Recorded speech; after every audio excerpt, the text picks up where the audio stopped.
Entonces, ahora, welcome Vikram Pakrashi. Do you speak Thank you. Spanish or English? English, please. Okay. Welcome to Peru. Yes, I've been to Peru before in person. So Oh, wonderful. yeah. Okay. We can start now. If you want to share Sure. your PPT and I turn on your think camera. let's I'll just share the PPT first and then yes. Okay. And then second. Okay. So maybe I can start here now. Yeah, we can see you and we can see your PPT. You can start. Perfect. So thank you very much for giving me this opportunity to present. And as I said, I'm going to talk today about real-time health monitoring of structures. Now, one of the things about real-time health monitoring of structures is what is real-time. Essentially, we're talking about a single-step detection. Also, when we are talking about the health monitoring of structures, we are really interested in finding out certain changes in the structures before and after, let's say, an earthquake, which is probably quite relevant in terms of Peru and things like that. But the way we approach the whole process, the real-time monitoring, is through an eigenperturbative technique. And it is this eigenperturbative technique that we are going to talk about today, and maybe there can be questions right after and things like that. So let's start with what we are talking about. So when we look at health monitoring of structures, we're trying to look at, is there a problem that exists? Where is the location of the problem? And what's the extent of the problem? In most cases, this is about damage, but in many other cases, this is about other features of interest. It can also be something negative to damage. For example, if it's a repair option, again, similar methods can be employed. So in terms of traditional methods, we can look first into model-based approaches. And in models-based approaches, you must, of course, you have a model. It can be a differential equation model. It can be a model that's been found from various software, but there exists a model. And then, of course, that kind of model, let's say we have an FE analysis, a finite element analysis, we have large computational expense. The techniques are parametric, so we have to estimate and calibrate and establish the parameters. And it is strongly baseline reliant. Now, in some cases, people would say that, of course, we cannot do anything without a baseline, but the dependence on baseline can be significantly reduced. Now, in recent developments, what people are trying to do is trying to, in certain cases, move towards output-only techniques. In an output-only technique, we're really talking about we rely a lot on the measured data from the sensors. We don't have a lot of, or any, in some cases, control over the input parameters, say, for example, wind or earthquake. How do you measure everything? It's not possible. Or waves, for example. And then the system, the structure itself, that's uncertain. That's what you're trying to find out. That's what you're trying to estimate. So your best bet is to base it on output-only techniques. And within that format, we have the real-time methods developed. And in some sense, it's both parameter and baseline free. Let's look a little bit into the entire family of first-order perturbation techniques. So you have any kind of measurement from a system, you have data coming into first-order perturbation, and you have some initial covariance estimates. Now, once you make a first-order perturbation of the method, there are various ways in which you can bunch them together in a recursive manner. That's how the whole real-time thing comes in. So it can be principal component analysis, stochastic subspace analysis, or canonical correlation analysis. It can be any of these things. but those analysis gives you some damage sensitive features. And it can be recursive residuals, it can be like time varying autoregressive methods and things like that. So out of those sensitive features, there are outcomes or measures that are not consistent with the change of damage. So each of these first order perturbation can be linked with the damage sensitive features, and the combination of each, you can call each of that a different method or a different model. So of course, with all these combinations, many of these models can be created, but this is the entire family of models that can be created out. Let's look at it from a dynamical systems perspective. Let's say you have measured something from a dynamical system, and you're trying to take an eigenvalue decomposition of the matrix C. That's, in fact, a Hankel matrix is considered there. But anyway, let's think of the eigenvalue analysis. So C times the eigenvector V must be equal to lambda V, where lambda is a set of eigenvalues. Now let's perturb the entire thing a little bit. So the matrix C is now C plus delta C. Now, of course, there is a sum change in the eigenvectors, so it's V plus delta V. If we do an eigenvalue analysis of that, of course, it now becomes lambda plus delta of lambda, the change in eigenvalue, times, again, the eigenvector V plus delta. Now, let's say that the eigenvalues of the matrix C plus delta C is now lambda plus alpha alpha transpose, where alpha alpha transpose is the extra bit that's coming in.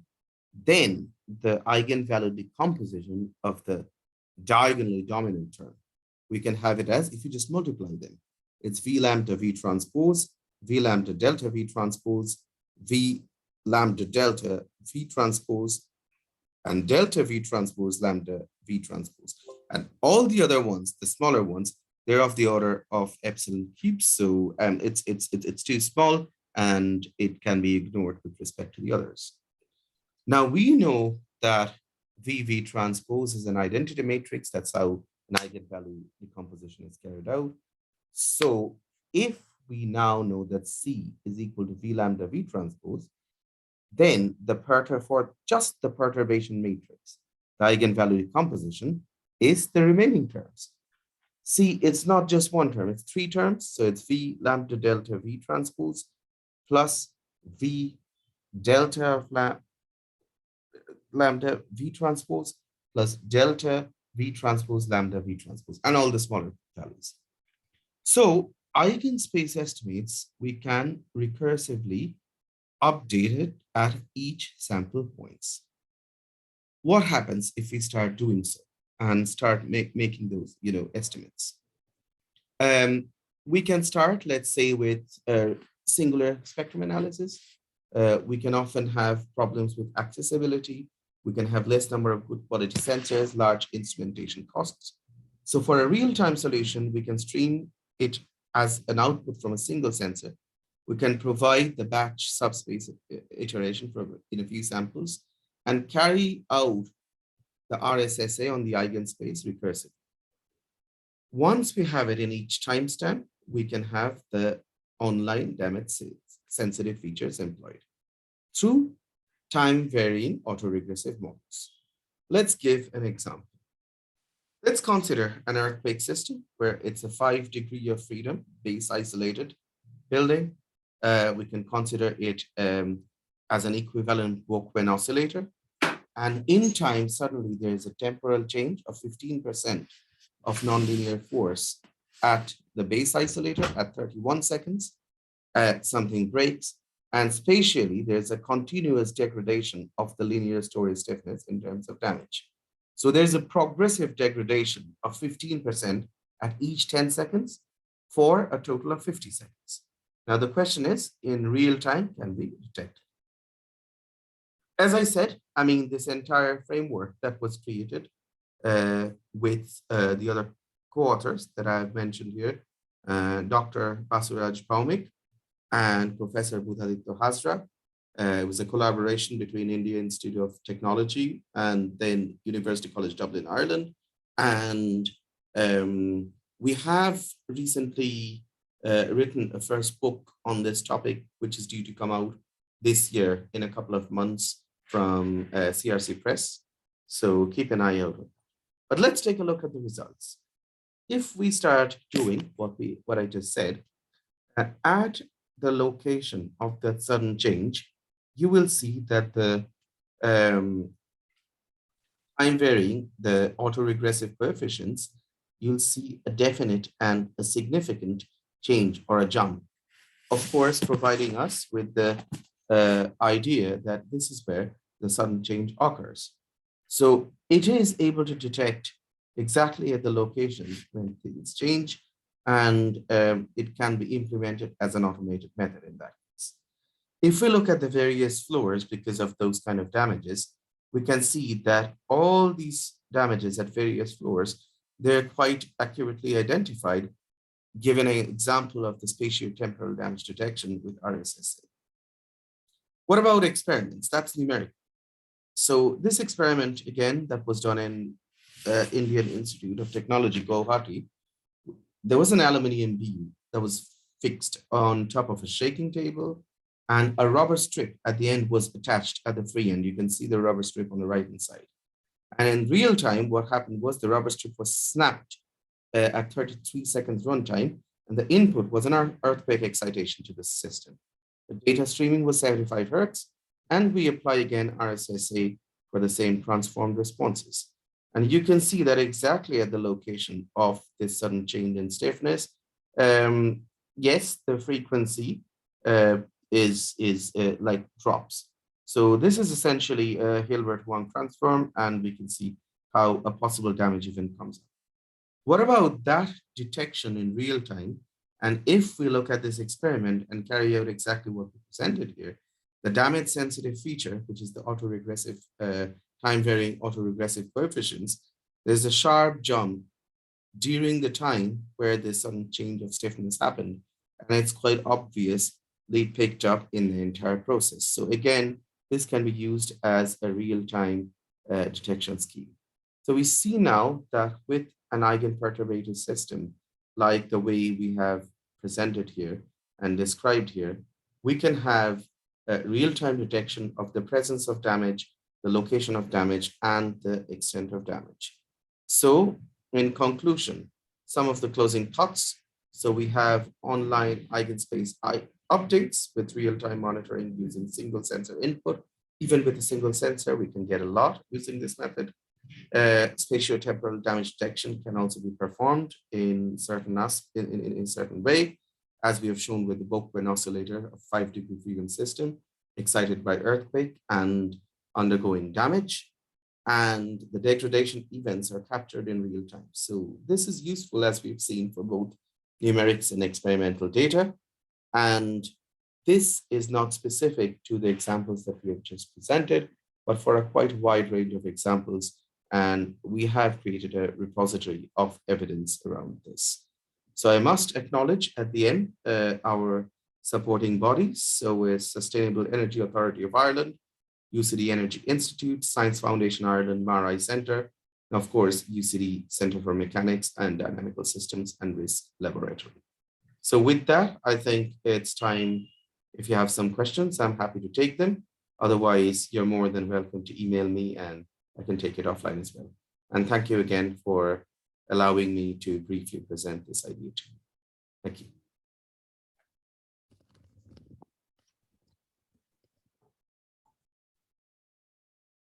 Thank you, Dr. Vikram Pakrashi. Thank you very much for your presentation. Thank you. Thank you.